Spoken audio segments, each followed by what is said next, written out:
Welcome everyone to this month's PD Coordinators webinar. We have a lot to cover this afternoon, including several announcements, our staff PD requirements, our content standards, and open educational resources. So to get started, we will have Olga talk about Workforce Wednesdays. We've had several Workforce Wednesdays. We have several great topics, and it's good to see the very last Workforce Wednesday we had about 15 or 16 individuals attending, and I'd like to see more attendance. So if you would hand this out about our Workforce Wednesday, our next topic is going to be on developing career ladders. I think that notice went out. So April 18th from 12:30 to 1:30, we'll be having our developing career ladders, and we're working on additional topics to come. So it could be employment barriers, taking criticism and advice, and much, much more.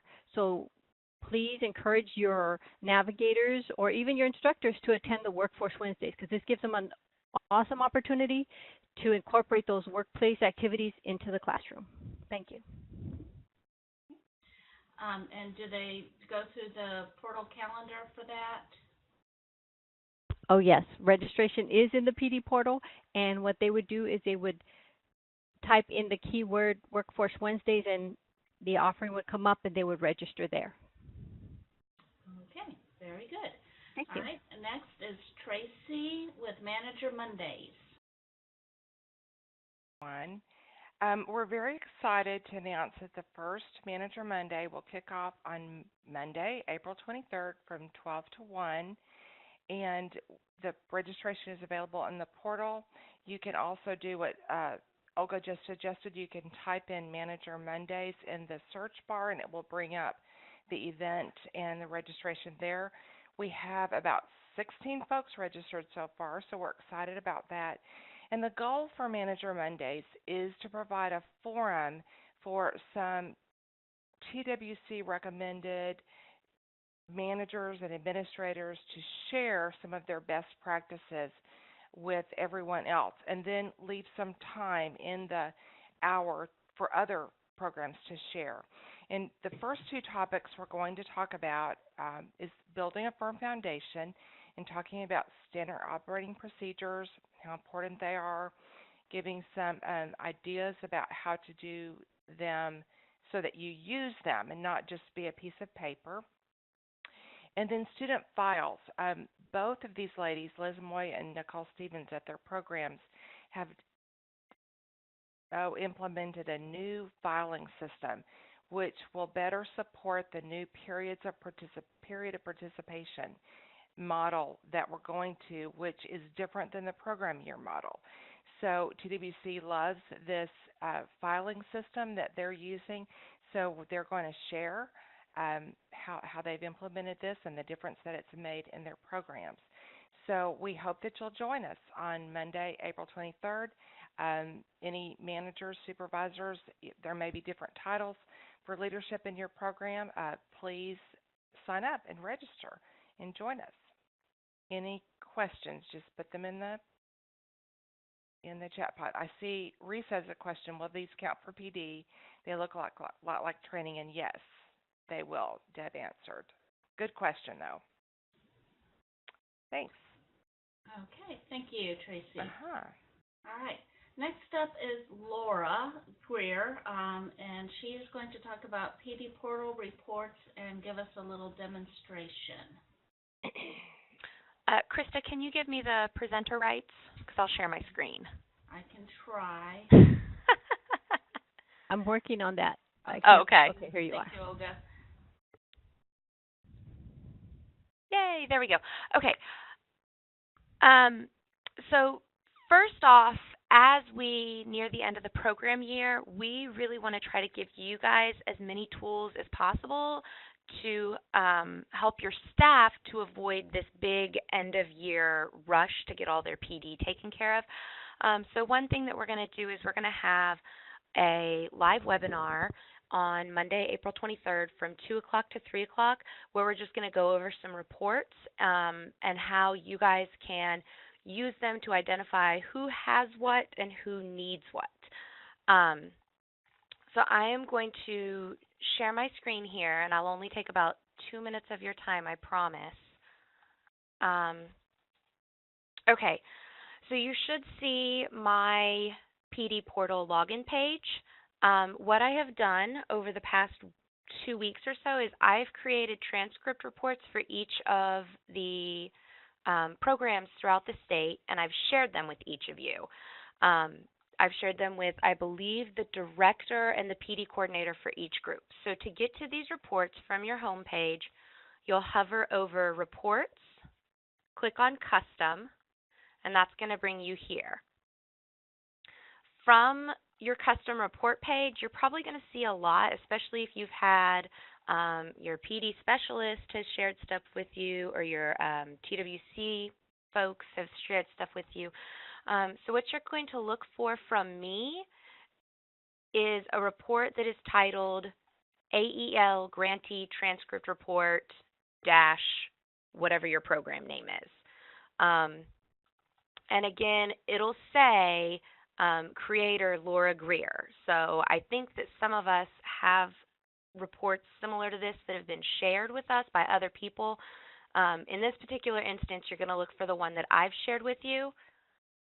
To get the most up-to-date information, you're going to click the upside down triangle to the far right, click refresh, and when it's done processing, in a minute, processing here, I'm going to show a different one as an example. When it's done processing, you'll click the upside down arrow again. Excel is going to export it into an Excel document for you where you can filter, sort, do what you need to do with that information.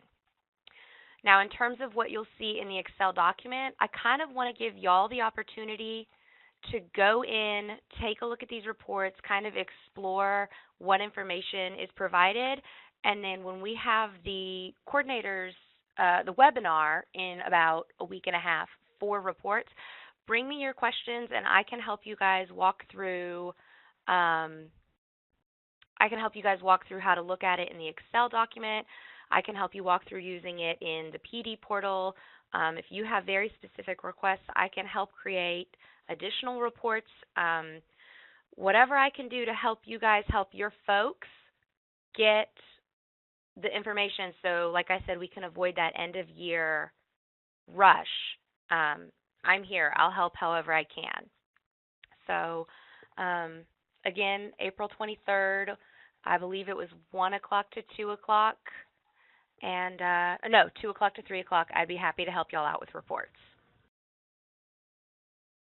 Put that on your calendar because the reports are extremely helpful, but sometimes feel a little bit unwieldy. So Laura is our expert on this, and she is more than willing to help with any of your questions on this. And Krista, can I jump in one more time? Yes.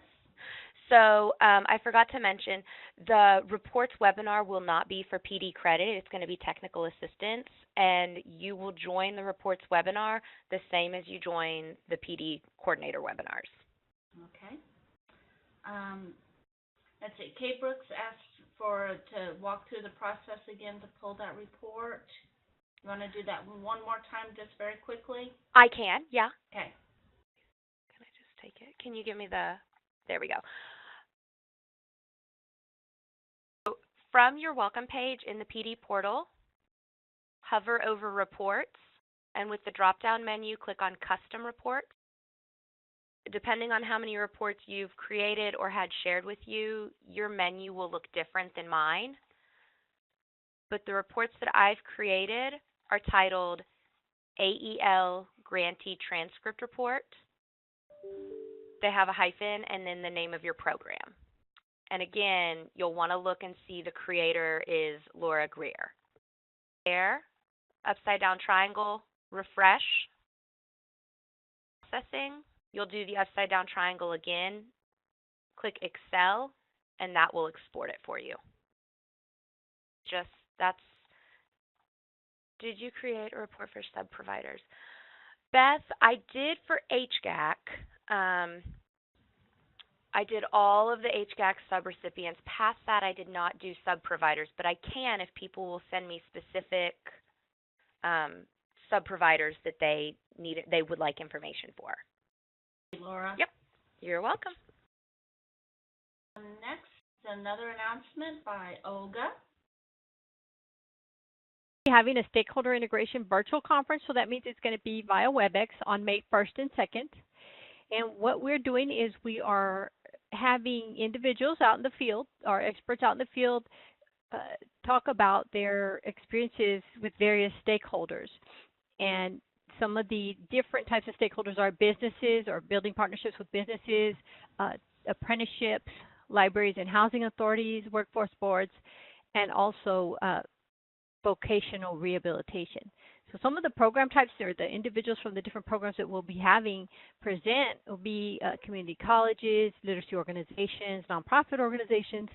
We have some individuals from consortiums and even from education service centers. So this is a great opportunity to get some ideas about how to initiate that communication with different businesses or stakeholders on apprenticeships or different relationships that you can have with workforce board and vocational rehab. So this is about sharing from those experts out in the field and getting ideas and information. There's going to be 3 sessions a day, and the registration for each session is in the PD portal. And again, you would search stakeholder integration. But the key is that each session is an individual session, so individuals registering should register for the 3 individual sessions on each day. So that means that individuals would be registering for, if they were going to attend both days, they would register for 6 sessions on those 2 separate days. But that flyer, I believe that I sent that flyer out this week, if not last week, and I'll be sending it out again as a reminder because we want to share, we want to start getting those stakeholders involved, and we want to share those best practices that are going on throughout the state. So, thank you. All right. Now Tracy Hendricks is going to talk about some training of trainers that are coming up soon. Hello again. Let me take a step back to the Manager Monday. I wanted to add something. Risa commented that it sounded like a training, and it really isn't a training, although you will get PD hours, an hour for it. What it's intended to be is just a sharing of best practices, and these really are folks that TDBC has identified are doing these particular things well. So when we go into future topics in future months, we'll pull other folks in the field to share on different topics that we will highlight. So RESA local programs still can decide how they wish to handle doing their SOPs and their student files. These are just sharing of information, I guess, if you will, so that you can get some ideas and maybe work to better your processes or know that you're on the right track. Okay, so let me go on to this announcement. We do have the ICA Paving the Way for Career Pathways Training of Trainers in the registration. The registration link is in the portal. It will be May 17th and 18th, 2 days at the San Jacinto College in Pasadena. The way we set up the registration is that PD coordinators and directors should designate folks that they would like to be their local ICA trainer. So you would assign the training to whomever you choose to send. Remember that this training is a way to build your local capacity to help meet that yearly training for career awareness that's in the training contract. Anyone who had gone through the ICA training of trainers before would need to attend again because we have revised the materials, updated all the PowerPoints, and will provide all the revised materials for you and your local trainers to use as they train. So please let me know if you have questions about this. We may need to repeat this again in the fall because we realize we're getting toward the end of the program year and folks may or may not have funds to send teachers or trainers to the training, so we may repeat this. And all of the training costs are the responsibility of the local program. Once folks are assigned and are registered for the training, that we do have a list of hotels in the resources section and a map to the college. And it says, Lorraine's asking, can new trainers also attend? Yes, Lorraine, that's a really great question, because if you identify someone that you would like to be your ICA trainer, and especially maybe they're a teacher and they haven't done a lot of training before either, this is the reason we planned a 2-day event so that we can really work with local folks on how to train this training. So they're going to be practicing and getting a lot of training tips as well. And I have a question. Is there a limit to number of TOTs per program, of number of folks, I guess, that you send? That's a really good question. Liz is asking that question. So I think at this point we have an opening for 25 folks, and it would be, maybe one per program at this point. There may be some programs that don't choose to send anyone this time, so we may end up having room. So we'll kind of play that by ear. I would say 1, 2 maximum at this point, because they will be practicing on the second day. So we don't want to get too large of a group, because that would make it hard to make that work successfully in the training of trainers. So good question. Okay. Next slide, please. Krista? Olga, Krista's internet just went down, so if you can pass me the ball, I'll continue presenting for her. Okay. Or I can continue. Oh, okay. Yeah, sure. If you want to continue, by all means. Thank you. Yep. Okay, so the next announcement is going to be about we have 2 more training of trainers at the end of May and beginning of June. Best Literacy Training of Trainers will be May 30th. It is in Fort Worth. And the Best Plus 2.0 Training of Trainers will be May 31st and June 1st. The Best Literacy, so these are 2 separate events. We just put them back to back in case you had staff you wanted to attend all 3 days. Registration will be separate, and we'll do registration like we're going to do for the ICA TOT, where the PD coordinators or directors need to assign staff to attend. And in the system, in the portal, we have a list of hotels and maps and any other information that is needed. The Best Plus, again, we have that $500 per participant cost. There is follow-up requirements, so it can take up to 6 months for someone to become fully certified. And the publisher, Cal, they are the ones that follow up and work with those folks to make sure that they meet those requirements and then certify them. We don't have the registration in the portal just yet. Hopefully that will happen in the next few days, and we'll send out an announcement with more information when that is ready. We'll include, when I send out the announcement, we'll include the trainer overview of certification, which kind of outlines what the requirements are, those follow-up requirements. So we feel like, again, you as a local program are in the best position to decide who you would want to designate to come to either of these trainings or both. Any questions about that one? If not, we'll move on. So I have one more announcement, and then we'll get someone else to talk. Olga, can you go to the next slide? Okay, so I promise you, we're working on Texas-style TABE 1112, training of trainers. We just got the materials from the publisher, all of the things we needed to start the training development. So I'm thinking we're going to need to do this in June because there's so much going on in May, plus that we need adequate time to get it developed. So I don't know exactly when in June yet or the location, but we will put that out as soon as we know. But I just wanted you to know it is coming. Okay, so that's all the announcements I have. If there are any other questions on this, please put them in the chat pod. Tracy, Denise Oran says she volunteers to host it at San Jack. Okay, Denise, you're so sweet. And Denise is hosting the ICA TOT And then Tarrant County is hosting the Best Literacy and Best Plus in Fort Worth. So that's really great. KS will Table 1112 be launched in several locations? That's a really great sorry, I can't talk.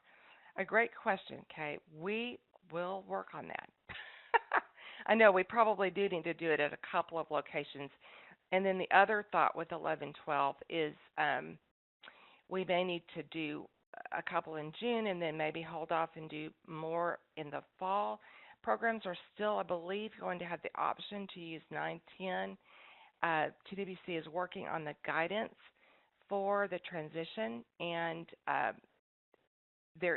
think there's a possibility folks can start with 910, and so or start with 1112. So we're kind of waiting on that from TWC, and John is on the call if he has anything he wants to share about that. Yeah, no. We're going to need to wait for an announcement on that. We're discussing how we want to, when we're going to require programs to use the 1112. So we don't have an announcement to make yet, but there'll be one coming soon. Okay, great. So yeah, kind of hang on to your seats. Everyone's working on it. There's a couple of comments that come in, Tracy. Yeah, having one at Region 9. I know, Tiffany, you're so sweet. Wichita Falls is just like way up there. But thank you. We'll consider that. And Reese's saying have one TOT at each end of the state would be nice. That's true. And then Eduardo says, can you have a central location in the state, central, like Austin or San Antonio? Okay. And Pasadena is way down there. Yes, Tiffany, you're right. Navarro College, thank you, Thelma. Okay, we're getting some good feedback here, so thanks. Yes, there's a lot to consider with this because it's like things are happening as we speak, like with TWC making decisions. I believe TABE is still tweaking some things, so there's just kind of a lot of moving parts still. But thank you for everyone for offering to host. I will write all this down. Thank you so much. Okay, that's all I have. Okay, so Chris is back. Continue. Yeah, I am. We'll see. If it was April 1st, I would say it was April Fool's, but, you know. Okay, let's move on. Next one is Paula to talk about Literacy Texas. Howdy, everyone. We have 3 more literacy symposiums. One's coming up at the end of this month. That's in Pearland. It is on April 28th and is the Gulf Coast VTI Symposium. May 10th and 11th during the week, Thursday and Friday, El Paso will host our VTI Symposium, and then our final one will be in Waco on May 19th.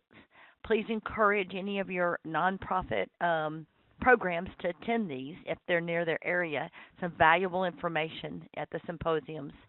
Our Literacy Texas conference in 2018 is going to be August 6th through 8th, and they are still accepting proposals. Let's see, my notes might be in the way, but Krista, you probably put that link on, or do I need to put it in the chat room? Go ahead and put it on the chat room, but I didn't put it on the slide. Okay. Here is it's kind of a short link that goes directly to the presenter form if you wish to present at Literacy Texas. And they welcome any and everyone to still submit their proposals. And thank you. Thank you. All right. Next is Laura Greer again. More stuff about the PD portal. Hi again. Just a quick note regarding PD Portal Genius Hour. Based on both attendance and feedback that we've received over the last couple of months with this webinar, we are doing some renovations. So we're kind of reevaluating how we're trying to reach the teachers in the field to help them become more familiar and comfortable in the portal. So on that note, we have canceled the portal Genius Hour for April and May, and we will resume them in June. So especially, again, as we start to get towards the end of the program year and folks are trying to get into the portal in higher numbers, and get their stuff done, we want to make sure that they're comfortable doing so. So we'll resume our Genius Hour in June so that they can get on and figure out how to use the portal. But then what the new Genius Hour is going to look like, we'll talk more about that in May's PD Coordinator webinar. That's all. Nope, one more. Oh, I have more. Oh, one more. So most of you hopefully have logged into the PD portal sometime in the last week and have seen the little pop-up announcement. We have gotten word from the company that provides our LMS. They're named Cornerstone. We've gotten word from Cornerstone that they're no longer going to offer support for Internet Explorer, which means that we are no longer offering support for Internet Explorer. I think they're taking their focus in a different direction. So on that note, we've tried to make everyone aware, if you are an Internet Explorer junkie, then you might want to take this time to start exploring other web browsers. Our personal recommendation would be Google Chrome, just because courses in the PD portal get along best with Google Chrome, but there are other options like Mozilla Firefox, and if you're an Apple person, then I know that Safari is an option as well. But again, just trying to give you guys the information in advance so you're not caught off guard. Laura? In May. Yes. Excuse me, it's Deb. Is it all of Internet Explorer, or is it Internet Explorer 10? Well, what Cornerstone has told us is 10. Okay. And I did realize I was saying all of Internet Explorer, but specifically Internet Explorer 10 is what they told us. Okay. I just want to confirm that, because I think there's another version that is higher than that, right? I don't use it, but any of you use Internet Explorer, I think there's a higher version, isn't there? Maybe 11? We'll find it. Okay, 11. So Risa uses 11, so it must be, okay. It must be that Explorer 10 is just outdated. Okay. Yeah. Cool. All right, thanks, y'all. Yep. Sorry for the interruption. No worries. There's a couple of comments. Oh, yes. It's the Internet Explorer 11? Yeah. Okay. All right. Moving on, we will look, Anne Marie is up next. Okay, good afternoon, everyone. Can you hear me okay? Good to go? Okay. Yes, you are. Okay. So I want to just quickly talk about what's coming up with Tech and Tells, and I'm excited to let everyone know that Shelley Sievers from Northeast ISD presented Ashley last week for part 1, and she's returning this week to present on SERP word generation part 2. Some of you or many of you may be familiar with this website, but what's exciting about this is they are longer Tech and Tells, and I want to send a shout out to everybody who attended last week. We did have 14 participants last week on the Friday Tech and Tell, so I was excited. And this resource is very important because teachers can use it to address the new content standards, the new Texas Adult Education and Literacy Content Standards.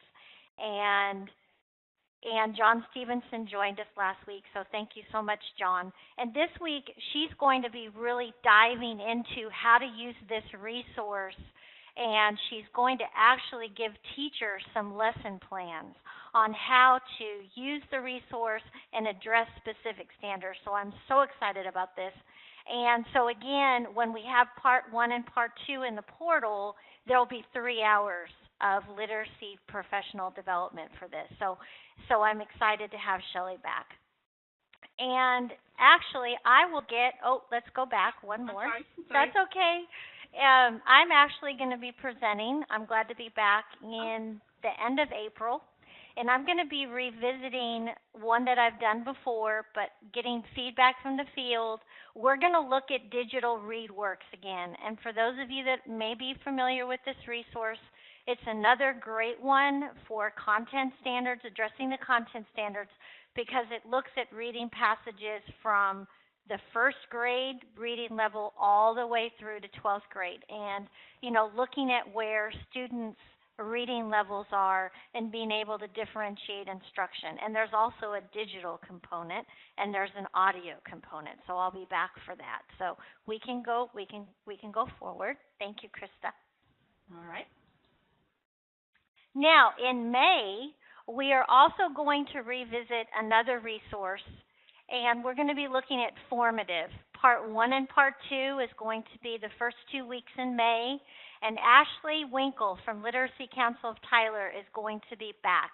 And again, this is a powerful free resource on how to provide not differentiated instruction, but providing, quick formative assessment during instruction and how to actually download resources while you're doing a lesson. So I don't want to give too much away. So Ashley will be back for that. And then I am very excited to announce that Elizabeth Moya from the Far West Consortium is going to be joining us to dig in deeper into what she talked about a few PD coordinator webinars ago when she introduced eMaze.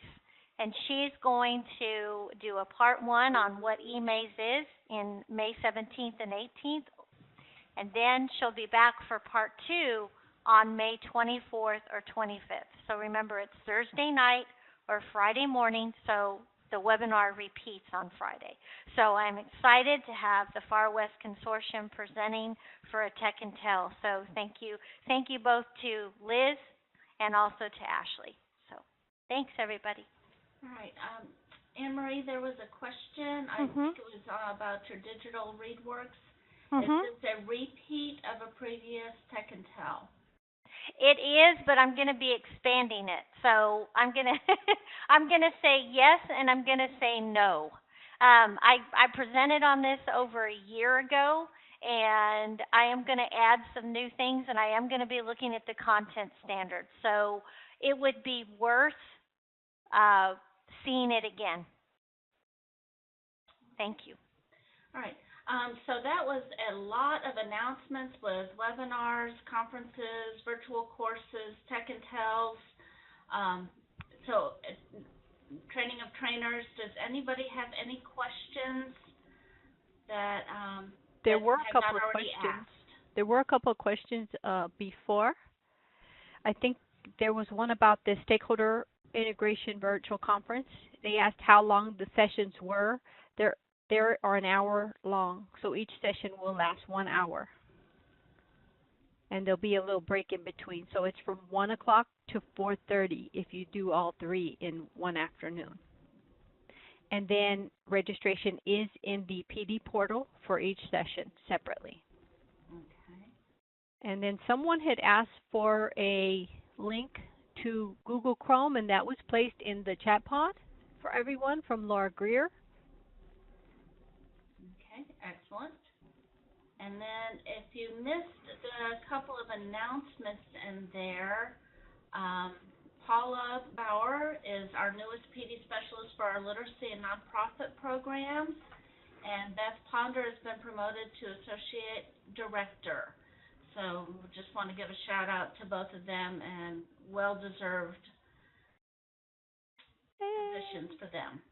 All right, so any other questions that we have on all these announcements? So there is a question that says, I missed the citizenship training. Do you know if we have others scheduled?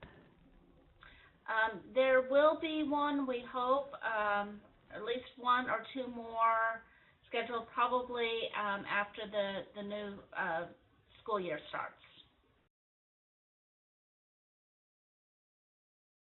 So July maybe? July-ish, yeah. July, August. The dates are still being determined. Okay, any others? All right, let's move on. The next few slides are going to be with Deb, so take it away. Thanks, Krista. Hi, everyone. We had some discussion a week or so ago about local programs entering data into the TCAL Teams section, and I just wanted to make sure that you guys know that TCAL is solely responsible for entering any TCAL-sponsored events and the PD portal courses into Teams. I think I gave an example in that email, and I'd be happy to send that email back out again to PD coordinators. But please make sure your data entry people know, do not enter anything in Teams using TCAL. We enter our stuff here in our offices, and it just confuses a lot of other people, because if we have a Tech Intel in there, and a local program adds a Tech Intel of the same name, because they didn't search very well or whatever the reason could be, there's a lot of duplication, and we don't want to confuse people. We've asked TWC on a number of occasions if they could take that permission away from you, that you could only enter, your own program stuff, and I guess it must be too hard to do, so they haven't been able to limit that. The second bullet, local and Tier 1 events, while we have on occasion, as a courtesy, put registration for some of your Tier 1 events in the portal, as a courtesy, it's still your responsibility to enter those items into Teams. And just remember that local training and any other Tier 1 events that you provide are entered into Teams by yourselves. We don't do that. Next slide, Krista. So this is some of the stuff we talked about last month, just trying to bring it on into the finish line. We just don't forget that you've got some requirements that need to be met by June 30th. And if you go to the next slide, Krista, we have, we mentioned that we've got some resources for you to choose from to help meet that PAL and LIT requirement. I hope that all of you are tracking those requirements at your local program level, or you're getting pretty comfortable in using those reports. If not, please join us on the 23rd. As a reminder, new teachers need those 6 hours of PD within the first 30 days. One of the things that Glenda has been kind of thinking of doing in the next program year is doing a live version of that Adult Learning Principles course on a number of days. That one seems to be one of the most tedious ones, because we're asking them to create, a lesson plan and some other resources, and so we want to make sure that we can get that taken care of at the beginning of the year as well. Speaking of that course, though, what we've done in the portal, because that particular course requires them to complete a lesson plan, it has to be graded. So what we're doing this year, so as not to make ourselves nuts, at 11:59 p.m. on June 29th or June 30th, is we're stopping that course submission stuff at June 15th. So if you have someone registered for Adult Learning Principles, they have until midnight on June 15th to submit their assignment. If they don't submit their assignment by midnight on June 15th, it won't be counted until the next program year. We've got so many, like 4,400 people now in the portal, and quite a lot of them are teachers. If they've waited this long to take that course, you can imagine how much grading is involved. So we're trying to kind of have some plans ahead so we can assign that grading to more than one person. So please make a note of that and share that information with your teachers. Let's see. If you've got some hours that your teachers are looking for and I just don't find anything in the portal, we do have, I think Tracy put this together for us. Tracy made a PD Opportunities online list of free online stuff outside of the PD portal, things like links or world education courses, and they can use those and put them in the portal as external training. She's created that list and placed it in the PD coordinator's community of practice. So please remember that you have that to choose from as well. Next slide. Just a reminder of the required trainings, especially goal setting. This is one example. They must have that goal-driven learning either online. They should have either attended a face-to-face goal-setting meeting or training, or they've taken the goal-driven learning attunement, which is just 25 questions. They require an 80% to pass on that attunement, and if they don't pass it, they have to go back and take the 3-hour online piece. So one thing I'd like you to make a note of is when Laura sends those reports, she's going to show you, or in the webinar, show you how to filter by the title of the training, and you'll have a better idea by looking at a list alphabetically as to who's completed that goal-driven learning requirement. So I think that's going to be very helpful for you. Does anybody have any questions? I think that's the last slide for me. Looking at the chat pod, my audio cut out. Who was promoted? Beth Ponder, our manager of field PD services, was promoted to associate director, and working with Harriet and I on the leadership team. And Paula Bauer was promoted to PD specialist for literacy and nonprofit programs. I don't know if that's the exact title, but she's a PD specialist now, helping us out in that field. So here, just avoid the last-minute rush in the portal. Ask your PD specialist early to plan those trainings for you. And I know it's getting close to the end of the year, but because we have so many programs, please plan those trainings early, at least 15 days in advance, so we can make sure we get you the proper training, the proper materials, and that effective trainer. Deb, can I jump in? Sure. So going back to deactivating the Adult Learning Principles course, I was just thinking I'll put a pop-up in the PD portal, so it would be great if you guys could communicate with your teachers that that course will be deactivated on June 15th, but I'll also put a pop-up in the portal so when folks log in, they can be made aware of that. That way, if they're in the middle of that course, that's a good idea. They're not caught unawares on June 15th. Good idea, Laura. Thank you. Mm-hmm. And then to kind of also help your teachers with that last-minute rosters.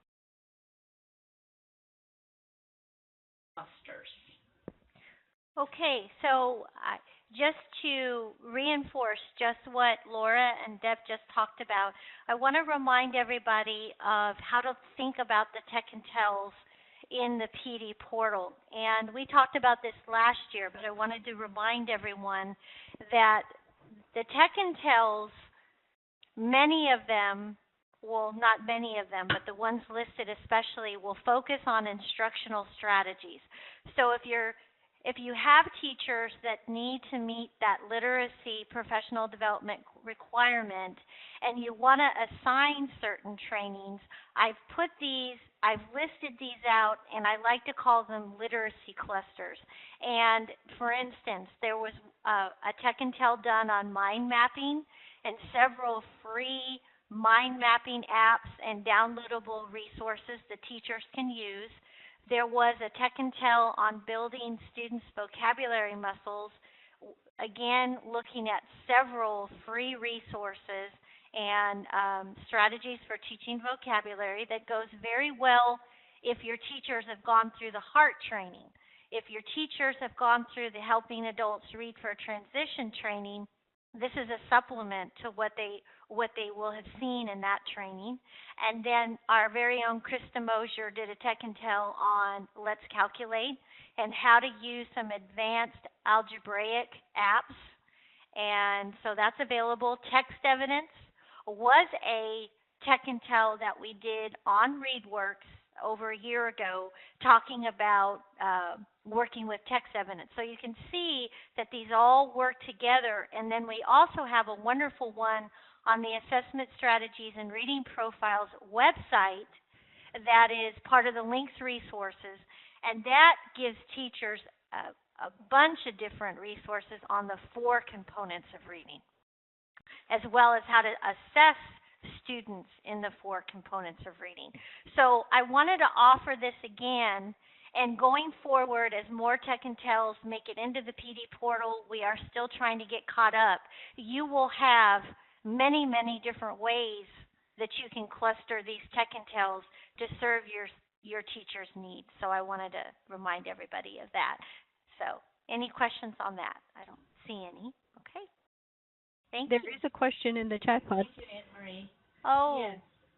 But it's I like about this question. I'm new at PD coordinator. Do any of you have any advice on some type of motivation to encourage our staff to get all of their hours in early? And Risa says bribes. And I shared that we could put it, let's post the question in the PD coordinator community of practice. That way, instead of getting emails back and forth from all of you, it could all be in one spot. So I'm going to make sure that Shelley's in that community of practice, and then I'll post that question for all of you to share your experiences, because I know she'd appreciate it. That's an excellent question. Any other questions for PD requirements? The other one is that, it's not a question, it's just a comment, that if individuals do not complete their PD, it's a possibility that they will not be rehired, because you cannot continue if you don't complete your PD. Correct. That's kind of a, I don't know, but it's a fact Yeah. in some programs. Next is our content standards update with Beth Ponder. Okay, I'll be real quick. Just wanting to keep you, our PD coordinators, kind of up to date on where we are with the content standards rollout project that's been going on all year. And we finished all our face-to-face, and we're moving into wrap-up webinars for these last three months. And what we did was we did a survey with all of the instructional coaches about what kind of topics do they want to kind of wrap up this project. And the things that they came up with were some instructional strategies around the content areas, as well as best practices, what's working in other programs. So that's kind of been the focus of this last set of webinars. We have 2 next week on the 19th and the 20th, and then the last one will be on May 10th and 11th. And we're happy to report that our folks from the Far West Consortium, Liz Moya and Mike Sands, are going to be presenting for us next week. So that's all I have. Thank you. All right. So we are at the end. We do have a comment. No, we got one more. One more, excuse me. Any questions on content standards? Then Anne Marie with Open Educational Resources. Olga, before I start, do you want to, I think you said that there were questions in the chat pad. I want to see, do we want to? It's just a comment about the professional development. Tracy said the teams is set up so that programs will not be able to reassign a teacher to a class in the next program year if they don't complete the professional development in this program year. But that's all. Thank you, Anne-Marie. Oh, you're welcome. Very quickly, I will not take a lot of time on this slide either, but I wanted to share with you that we do have a new page that was created on the Train PD website, and we're going to go there quickly so that I can show you, but it is focused on open educational resources. And when we think about open educational resources, we can expand it to include anything from a graphic to a lesson plan to even parts of a book, and open educational resources or things that are out there on the World Wide Web that you can use, but because it's received proper attribution, and that is part of what open educational resources are. So I want to show you the 3 different places that you can find it, and it's a pretty easy page to get through, and I am excited to share this with you. So if I can share the screen real quick. Or I can have the person. Okay, there we go. So let me share my screen. Okay, so what you see right here is obviously the Train PD website, and we have the Train PD logo, and it is going to be available. The Open Educational Resources webpage is available from the Workforce Partners Resources page, the Program Managers page, and the Teacher Resource page. So let's click on the Teacher Resource page, and if you scroll down, you will see the column Resources, and it is the 3rd hotspot or button, blue button on the page, and we click on that, and it will take you to some of the most up-and-coming resources for open educational resources. So there is a fact sheet provided that kind of explains what open educational resources are that you can download. And then we have several different open educational resources OER Commons is one of the national websites for open educational resources. And then the second bullet that I provided here is Open Educational Resources Commons Adult Education Collection. And this is exciting because it's going to provide subject area resources, educational level, material type, and all different things that has been shared in this hub. And then we have a resource group that you can join, and it keeps going. There was also a National OER STEM Science user group that's a lot of resources for the classroom, lesson plans, activities. And then there's also the National Science Digital Library. Hippocampus is a great website if you've ever been there. And then also Creative Commons. And Creative Commons is where you're going to be able to find a lot of those images that have the attribution that you can attach in your PowerPoint. So again, you can, let's go back to the main page. You can find it on the Teacher Resources, Workforce Partners. It is here as a hotspot under Resources. And then it also is available on the Workforce Partners page. And let me go back up here. And here it is under Workforce Partners. And it's there again under Resources, Open Educational Resources. So thank you, everybody. I just wanted to share that. Thank you, Anne Marie. All right. We are at the tail end. Are there any other questions? I would like to say thank you very much for joining us and have a wonderful day. Thank you, Krista, for presenting. Great job.